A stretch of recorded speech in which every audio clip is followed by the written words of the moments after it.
Hello, everybody. Welcome. Hey, we're a couple minutes before our 12 o'clock Eastern time start here, but we were ready, so we thought we would do some pre-show banter. I noticed that I came this close to wearing exactly what Jon Gorenflo was wearing today, because if anybody has taken class with me, they know that I wear a black polo shirt every day. That's my dressy look, but it's been kind of chaos in my house this morning, so still wearing my PowerShell blue here, but John's got the black polo shirt and looking good. Yeah, no, feels good. Newer sand swag, right? Oh, nice, nice. Sand swag. That's great. Awesome. I was just saying to John a couple minutes ago that I have this morning I was getting something ready, and like every Mac user in the world, whenever you share files, you have to go through and clean up .ds store, that stupid file that Finder adds everywhere.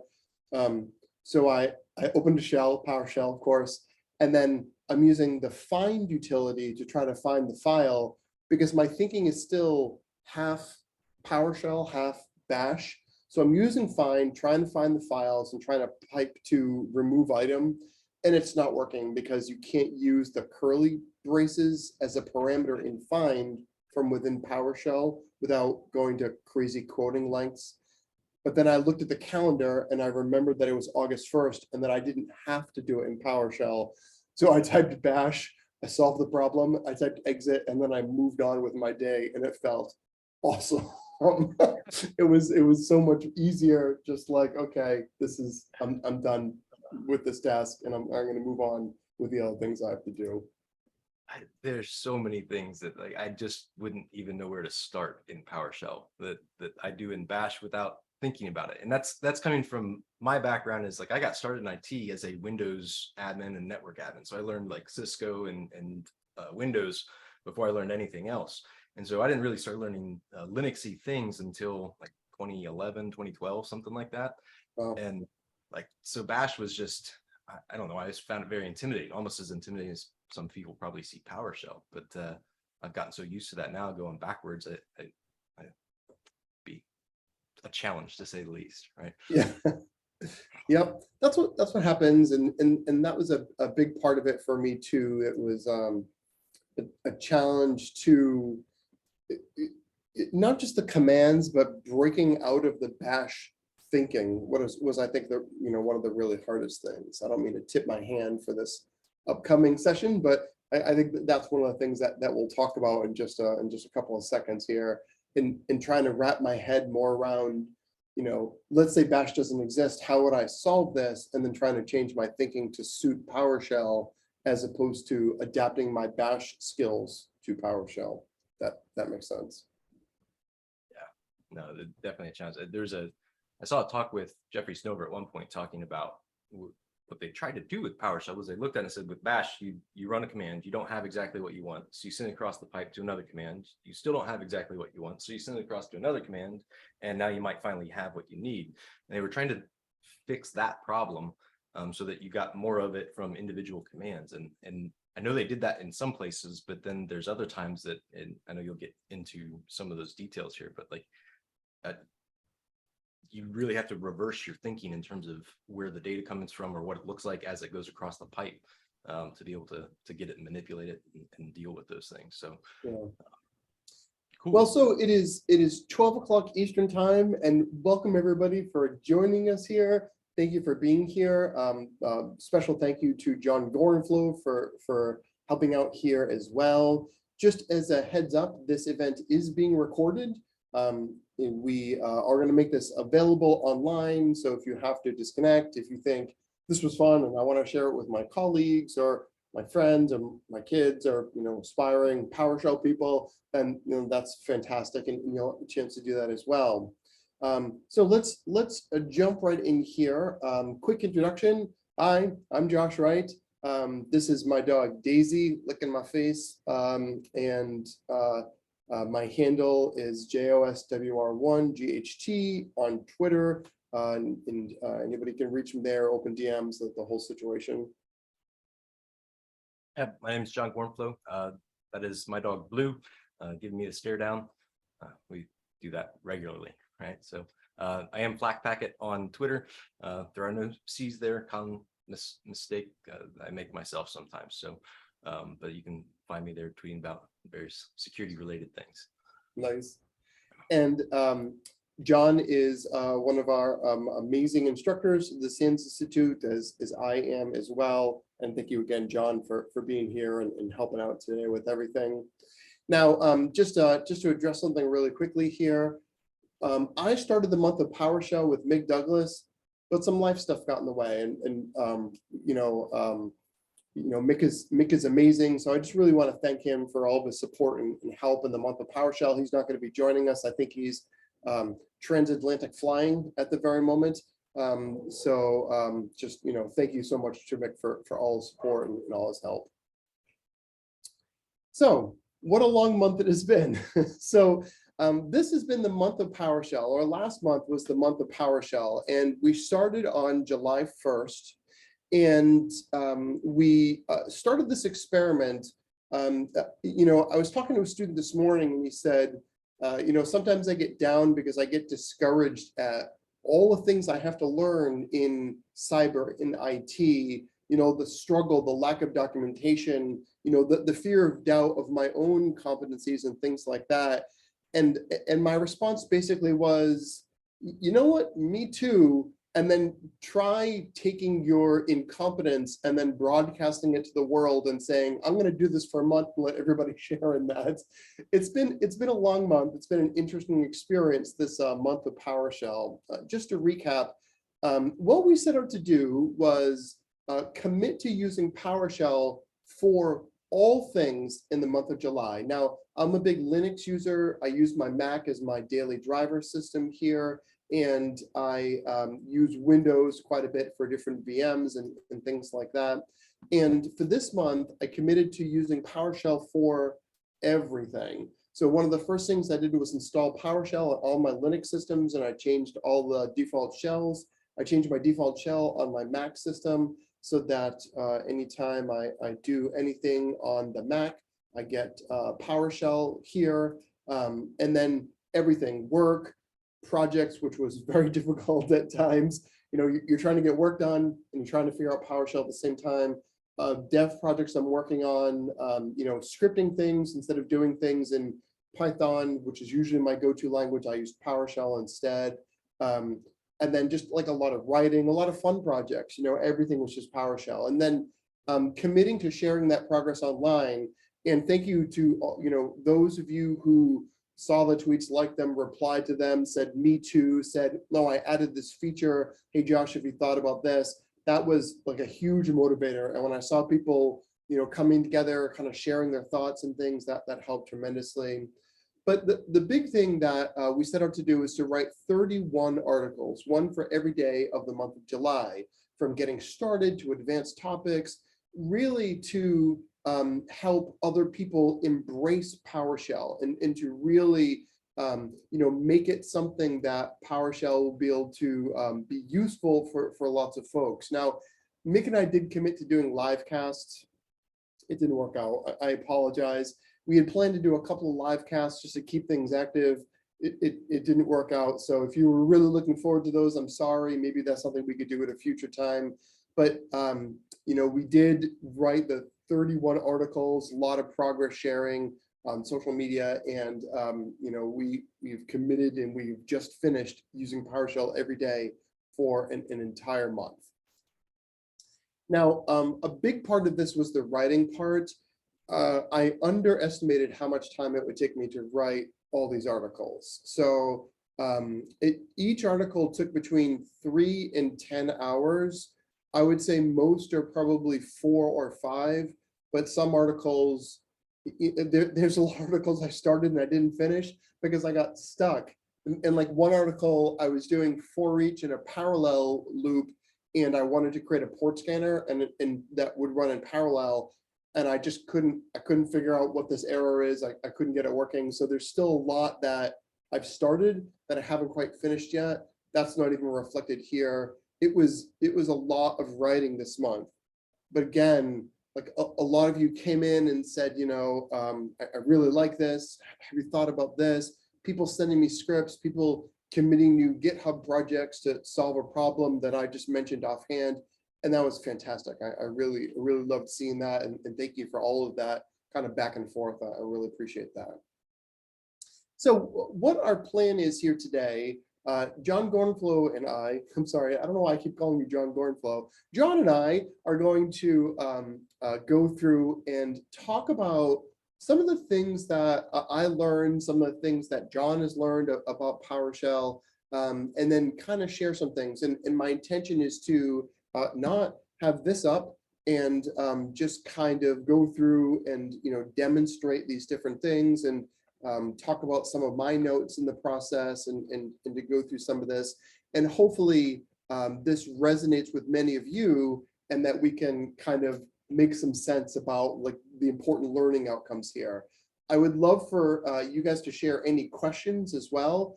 There's a chat feature in Zoom. Go ahead and throw those questions in there. We'll answer as many of them as we can, as if I know the answer, otherwise we'll follow up with you on that. But we'd love to hear from you as well on that. So I'm going to turn it over to Jon, and now this is going to be our moderated part of this webcast. Jon, you got anything for me? Yeah, so I've got a few different questions. I think where I'm probably the most curious going into this, because it's, I think where I struggle the most myself, is what about PowerShell on non-Windows systems? I mean, obviously it's kind of first-class citizen on Windows, but what about everywhere else? Yeah, I think that was, I don't know if it was the biggest struggle, but it was certainly a struggle using PowerShell on systems, like, I don't know, just a couple of minutes ago, I was, doing this. And then I was saying, oh no, I'm in PowerShell. So I was like, okay, remove item, right? It's not working. Like, there was a lot of like bringing Unixisms to PowerShell and vice versa, right? And this was a big problem for me because when I have a task, my first thing is the Unix command, and really what I should be doing is something like this: get child item dash name ds store, let's see, dash recurse dash path dot, right? And then not remote item, but remove item. And then you can't, remove item won't delete files that start with a dot. You have to add dash force, right? So like this is the PowerShell way for me, but I think the big problem was I see this black screen. I know I'm on a Mac system or a Linux system here. In my mind automatically goes to Bash or Linux isms, not PowerShell isms. So it was, transitioning my thought process to do things like this was difficult, and there was a lot of things to do here. I think another big problem, and I made a note of it here, there's a lot of things in PowerShell that are missing. So like I will do this a lot. So let's see, I have I don't know, a couple different scripts here. So this is a PowerShell script that I was working on, right? And I converted it to a one-liner, so it's hideous. And so like this is something I would do a lot with Mac systems. I don't know if you guys have seen this before. There's PB paste, and PB paste will take whatever's in your clipboard and show it on the screen. And then there's PB copy. So one thing that I would do a lot is I would say PB copy less than, and then this file name, and intending to use shell redirection to copy the contents of that file into my clipboard. Unfortunately, PowerShell doesn't do that. So this is something that drove me insane. I didn't know how much I used that less than operator and how difficult it was for me to change my order of thinking. Now, it's not a hard fix, right? What I should be doing is this, right? That's fine. That will copy the contents of that thing into my clipboard, and then you could do write host and paste it, or whatever you're trying to do. But it is this happened a lot, especially in the beginning. And what I discovered was I use a lot of VI, so a lot of my VI stuff didn't work, and not just my stuff, but third-party scripts that I would use as well, because it would try to do markup or process files or strip extraneous spaces or things like that, but it used less than operator. And so that stuff just wouldn't work. So, the lack of this less than operator was really super annoying. Like that was a really big complaint of mine early on. With the kind of that change, is it part of what you're talking about? There's like standard in, standard out, and some of those foundational things to just computing in general, right? Like, is that probably what you'd find the most annoying, was just kind of changing that perspective of text versus like the document focused operating system versus like an API driven operating system like Windows? And Yeah, it wasn't so frustrating as it was. I felt really guilty, like personal guilt, you're So cheating like, on Bash. yeah, I was cheating, right? So this is something that I noted because I spent some time doing it. So here, what I was doing was I was trying to count how many pages of articles I ran. So I converted all my articles to PDFs. I ran exif tool, and exif tool gives you the page count information on the PDF. Great. So I want to take that list of PDFs, all the page counts, and then add them together. So what I ended up doing was running exif tool on the PDF files, selecting the page count string, and then I said, okay, I'm going to do this for all the PDF files. And what I need to do is build an array here of all of the page counts, and then I can use measure object sum to be able to add them together. There's nothing wrong with this. It works fine, but this is not like a PowerShell-ism. Like what I did here was I said, okay, here's the array for each PDF file where I get the page count information, extract that line. But now I've got this line, but I really only want this number. So how do I get that number by itself? What I ended up doing was I said, okay, append to the array whatever the current object is, right? Whatever this line is right here. And then I'm saying split on the colon, access the first array element, and then that was my array. And that's how I added it together, right? And so that solved the problem for me. Okay, that I ran that, it solved the problem, but then I would look back later and say, that is an unbelievably awk-ish way to be able to solve that problem. This is how I would solve that problem if I was using awk. And it kind of defeats the purpose of PowerShell. In PowerShell, we probably need to stop thinking about string splitting. Like if you're string splitting in PowerShell, you're probably doing it wrong. And like that was something that was not frustrating because I got the answer. It took me a couple minutes. I got the answer I was looking for, and then I moved on in my day. But the problem was I felt like I wasn't really using PowerShell. I was trying to adapt what I know how to do in awk to a PowerShell way. So that I don't know that I still have solved that problem. I think I'd probably have a lot more PowerShell to go before I am comfortable solving it a different way. Well, that's a great example of like something that you would normally do in Bash using awk or something like that, and you found a way to do it in PowerShell. Throughout the month, like at what point were you the most tempted to just like scrap PowerShell, do something real quick in Bash because you know exactly what to do? Okay. When was I most tempted to scrap PowerShell and cheat with Bash? I get my alarm goes off at 5 a.m. and I make coffee and I'm working by 5:10, like just every day. And then I write and do things every morning. The time that I'm most tempted to scrap PowerShell is before I've had half a cup of coffee every morning. Like those are the times I'm like, I'm not ready for this. I can't. Just about every single day, but I said no. I want to do this. I want to get better. But that, yeah, every morning, like pre-copy mornings was when I was most tempted to do those things. Not any specific task. It was the time of day. It was pre-copy when I was like, oh, why isn't it August yet? Like that's when I really wanted to choose. There's more caffeination level than anything else. Yes, it definitely was. So with that then, like, did you find PowerShell to be as feature rich as like Bash or ZSH or where your home's been for all your career at this point? Yeah,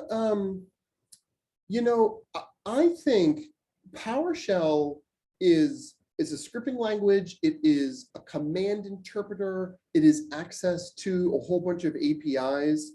And when people say, is it as functional? I think in many ways it's more functional. Like, like on Windows, for example, right? You have a get process, right? And to be able to get process information, if you just want the LSAS process information, you can do that. If you want just the process ID, you could do select object dash property ID, and there's the process ID, and if you want just the number, you can do that. And this is amazing, right? And I love being able to use PowerShell in this way. And certainly, when you use PowerShell on Mac or other systems, right? You could say get process zoom.us, right? You can get the same information, right? And this was fantastic, right? So being able to do these things, to be able to get the process ID and do it consistently cross-platform, right? That is a huge, huge thing. And I think that's a really big win for people using PowerShell and doing it. But the problem with this is PowerShell is very clearly Windows first. And yeah, this is nice. And it's cute that you can, do this in Mac or Linux systems.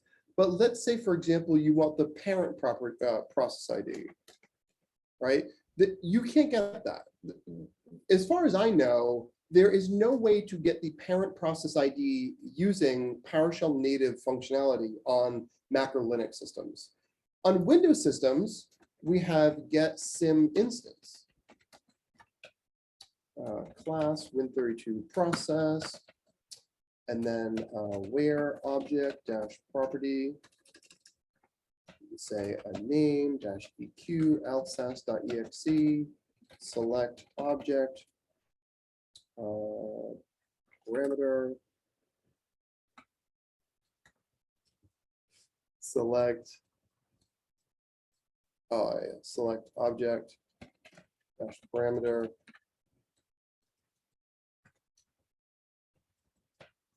I think I'm making a mistake here. Yeah, that's all right.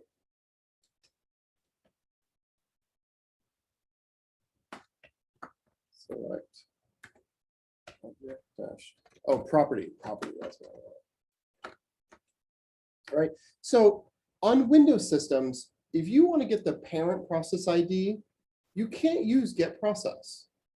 And that's like super disappointing, because this is PowerShell core right here. This is not PowerShell core. These are, Windows extensions to return that information here.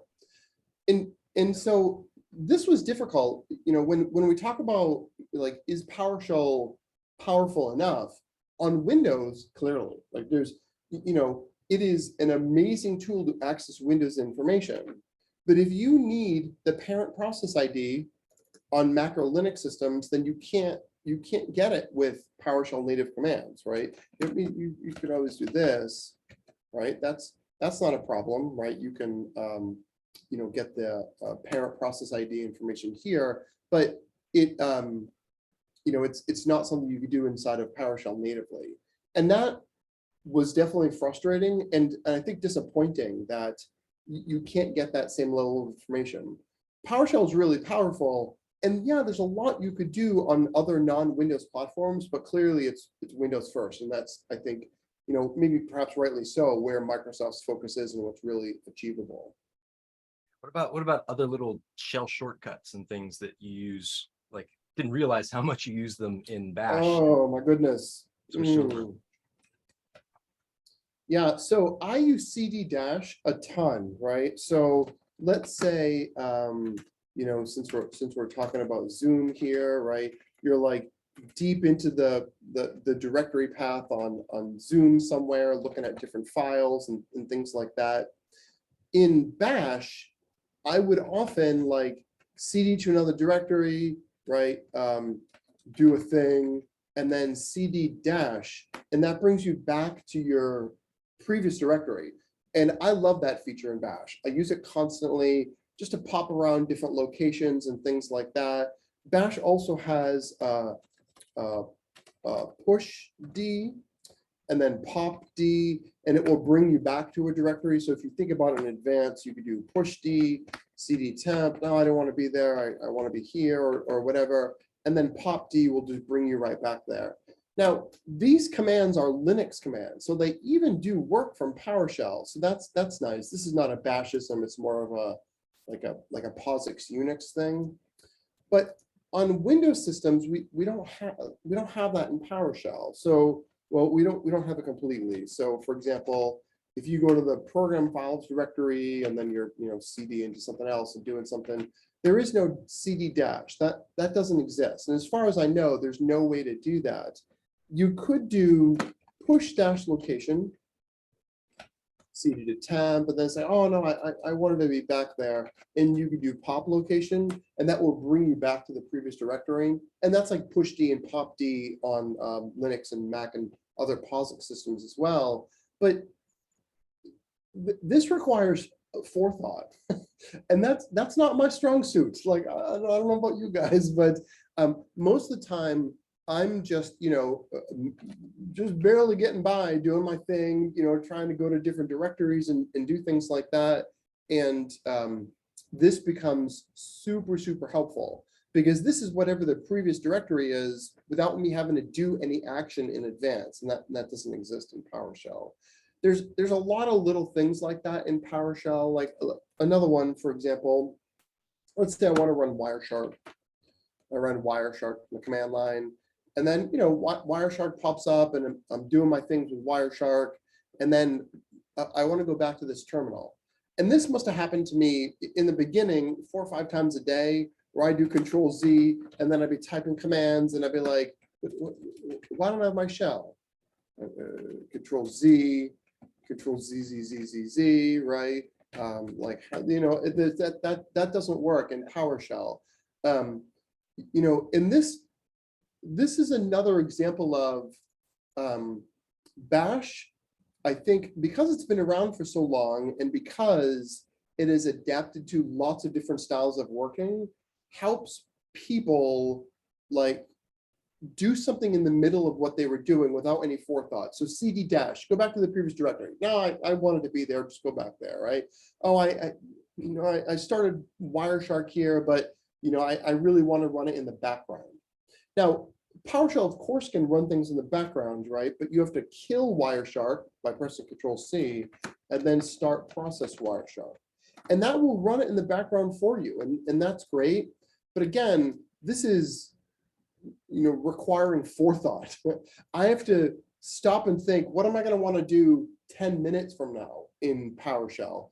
And that's just not, I don't know, maybe it's just me, but that's not how my brain works. And so that became another area where I felt like I was, in many cases, less productive using PowerShell because it did not suit to my kind of working style as well as Bash did. That may be unfair to PowerShell. Maybe my Bash working style is developed from using Bash for so long, and maybe PowerShell would be better a year from now if I always used it that way. But it's tough to break those types of habits. But then I think that kind of brings we actually had a Q&A question. It was actually a variation of my next question was, we've got the things where I work, this was kind of annoying, but here's some intricacies of dealing with it. But what about the parts that you love? Like, what was your favorite part of working with PowerShell, or that you found really powerful? Yeah, there's a lot of nice things about PowerShell. I mean, on Windows systems, right? Get sim instance is just amazing. And get dash sim instance dash class Win32 service, for example, right? It's doing incident response kind of work. PowerShell is definitely the way to go for Windows systems, because there's so much power in accessing different objects and different resources here that are difficult to get. We have get dash service, but it doesn't give you the same detail that get sim instance does. So there's a lot of really great things there. There are some really nice little things about PowerShell that help me out a lot. Just I don't I think maybe I have an example in my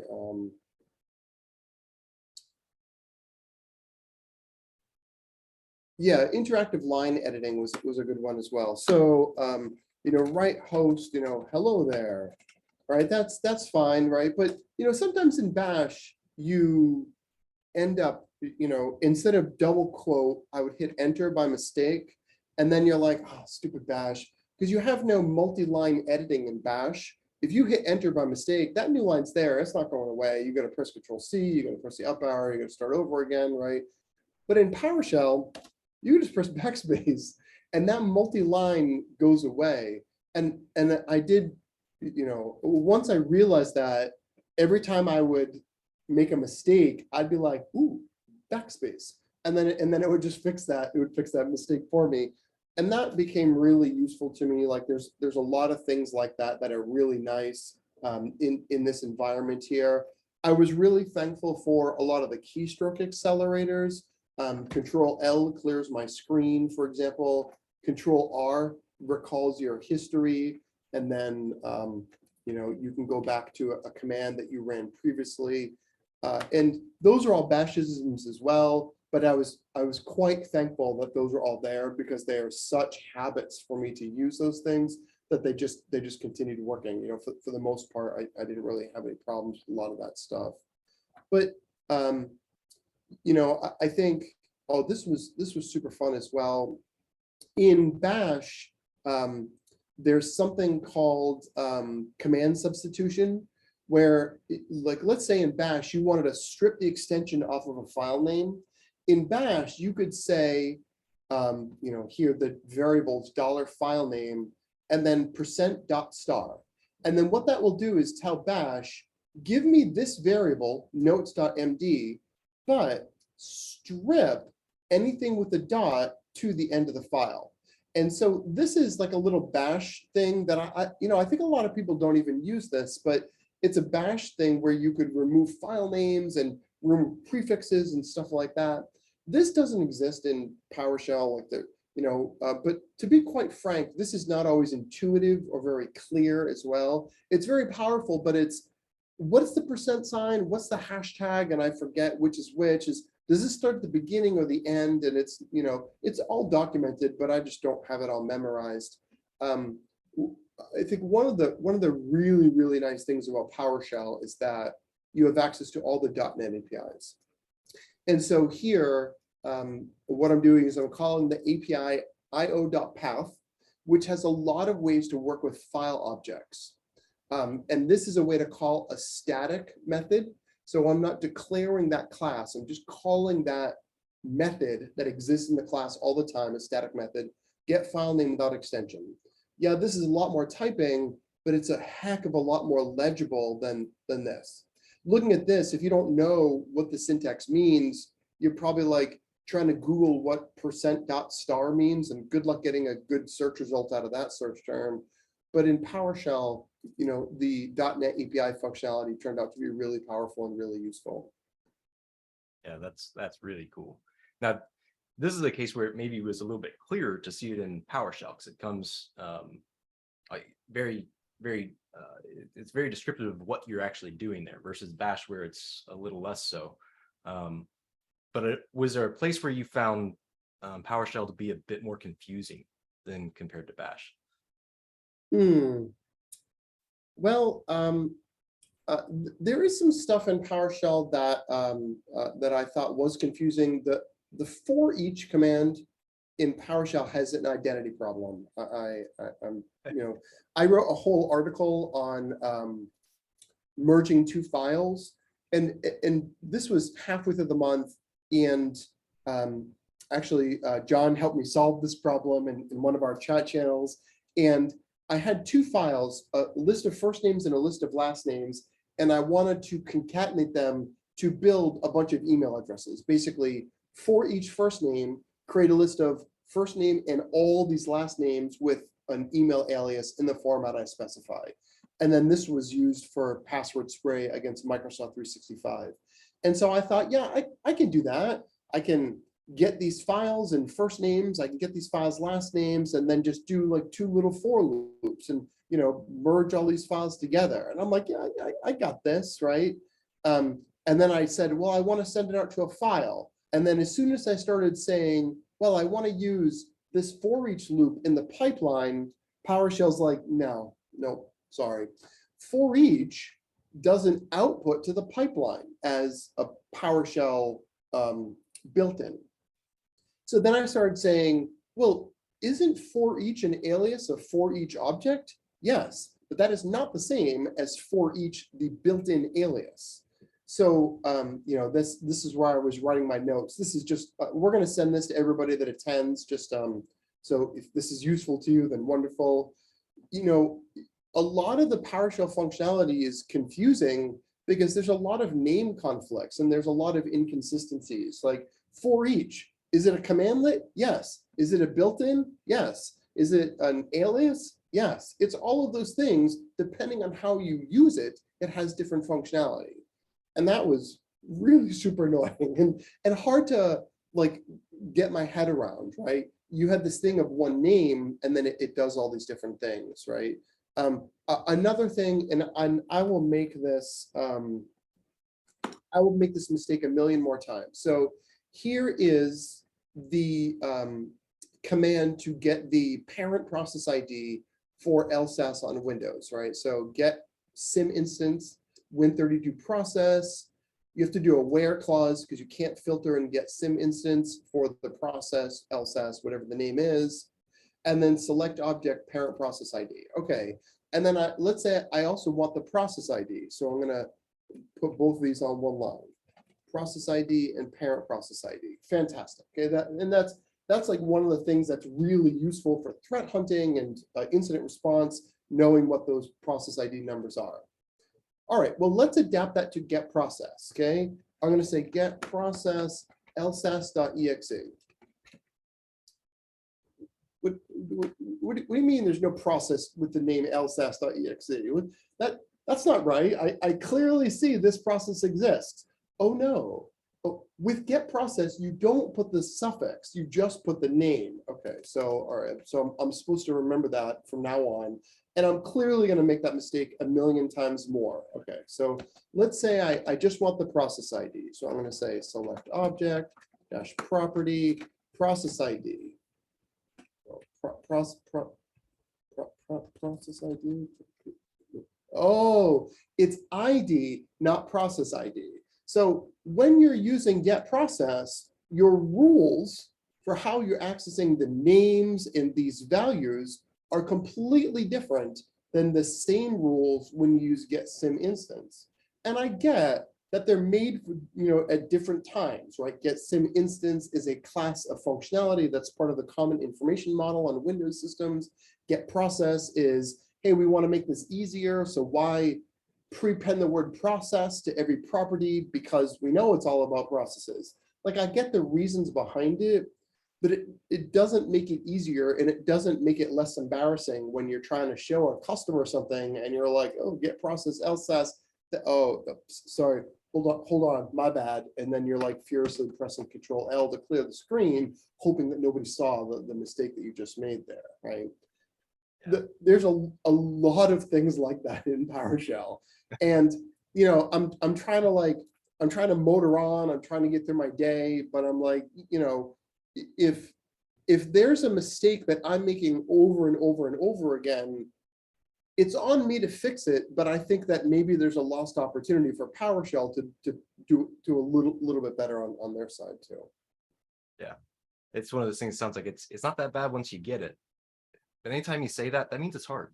Yeah, Right? it's hard. It's hard. It could be easier, right? That would be nice. Right. So like what's the best part of PowerShell? Like your favorite thing at the end of this month?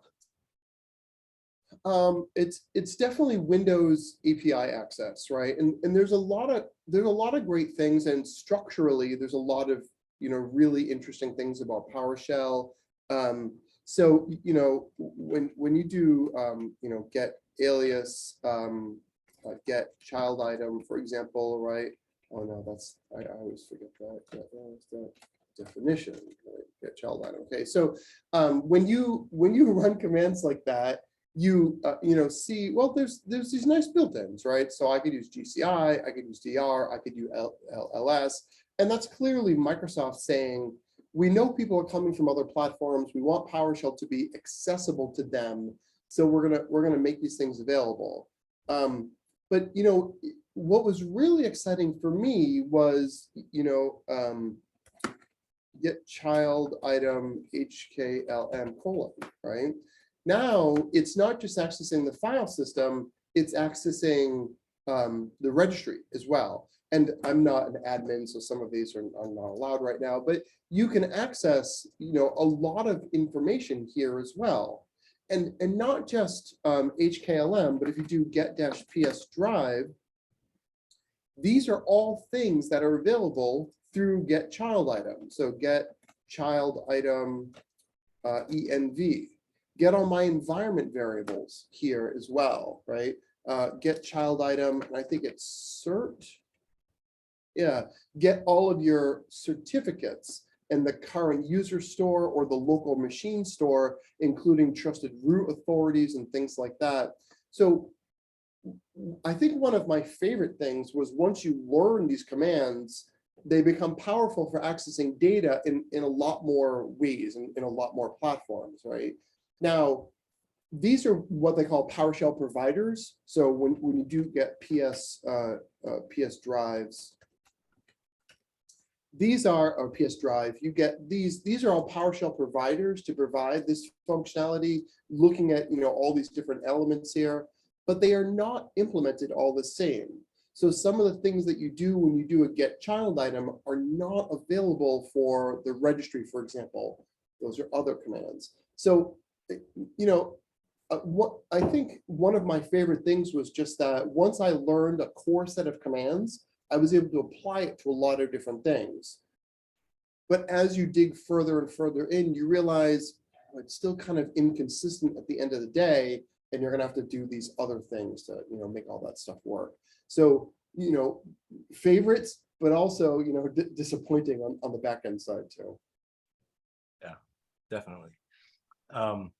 So what about what's next? Like you did a month of PowerShell, a lot more than you did before, but where do you go from here with it? Yeah, so where do we go from here? Well, one of the things that I've been really excited to do is this.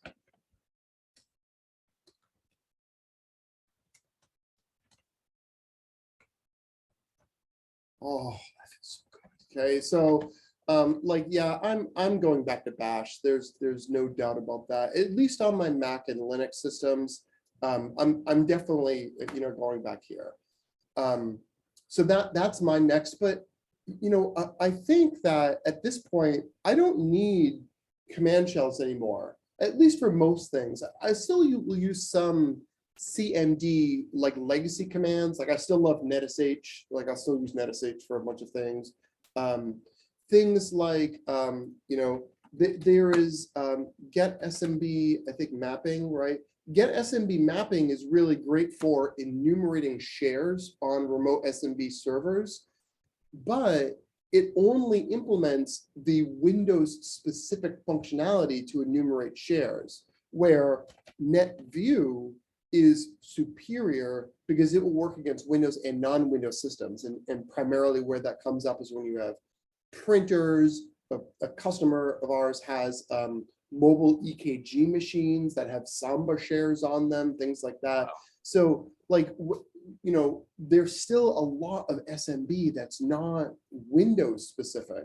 So I think a lot of these commands are not going away, but I don't really need this anymore. Like, you know, that's not required. I think that PowerShell is the thing that will really be my go-to for lots of things on Windows. So that's the plan going forward.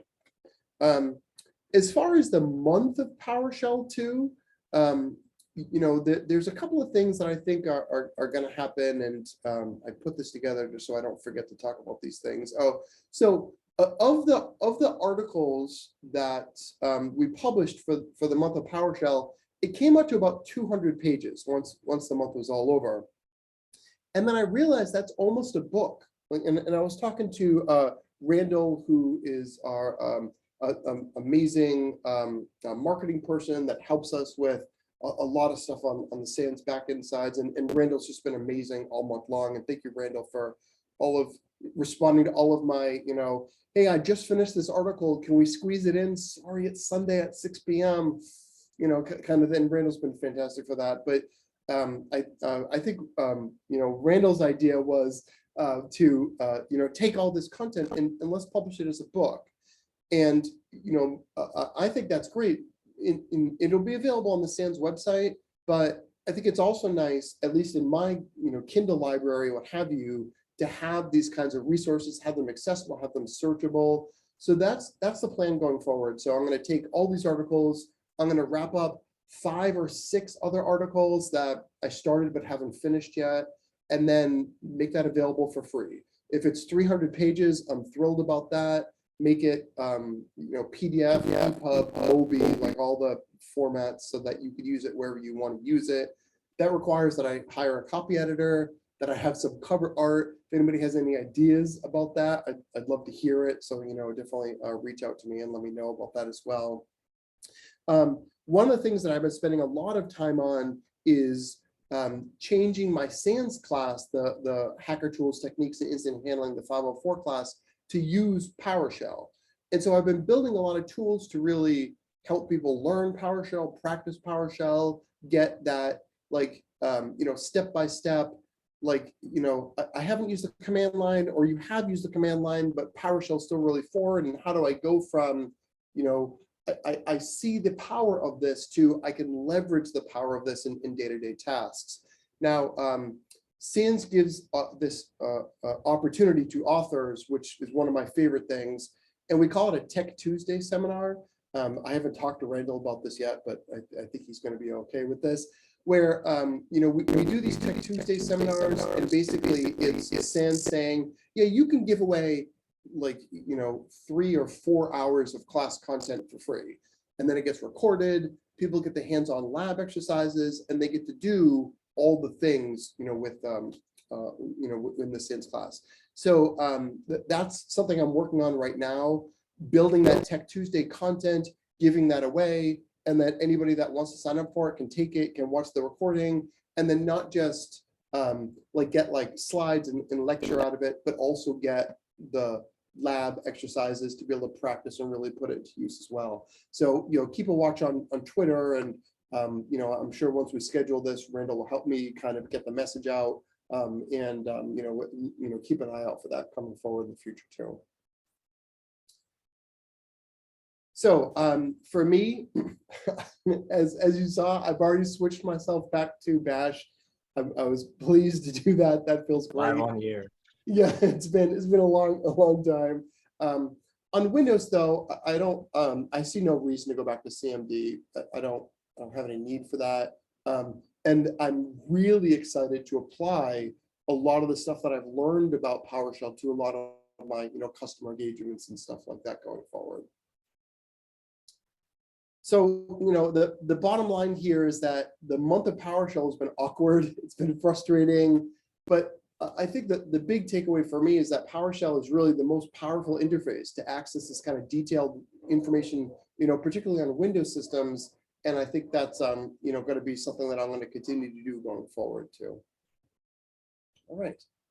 So if you haven't seen the month of PowerShell articles, you can access them all at sansurl.com/month of PowerShell. That's my getting started article. And then Randall's been amazing linking every one of the other 30 articles to the end of that one. And then from there, you can launch into any article that you're interested in. There's offensive, there's defensive, there's threat hunting, there's purple teaming, there's all sorts of stuff that you can get there as well. All right. I think that's it for me. Are any other questions or anything? Any closing thoughts, John, that you want to offer?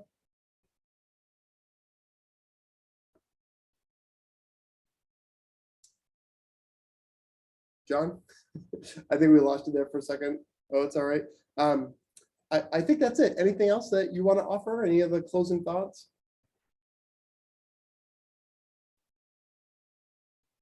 All right. Well, I don't know if it's me or It's not something that I don't think I could actually get by for a month without Bash and all that. So awesome resource. Looking forward to the book as it gets published as a reference. So thanks so much for doing that for everybody. Thank you, John. Thank you to Randall, especially. Thank you to Mick for being so supportive this month and helping out wherever he could. And thanks to all of you for attending, for sharing your thoughts and comments, for commenting on Twitter, and that's been a huge help. Thanks, everybody.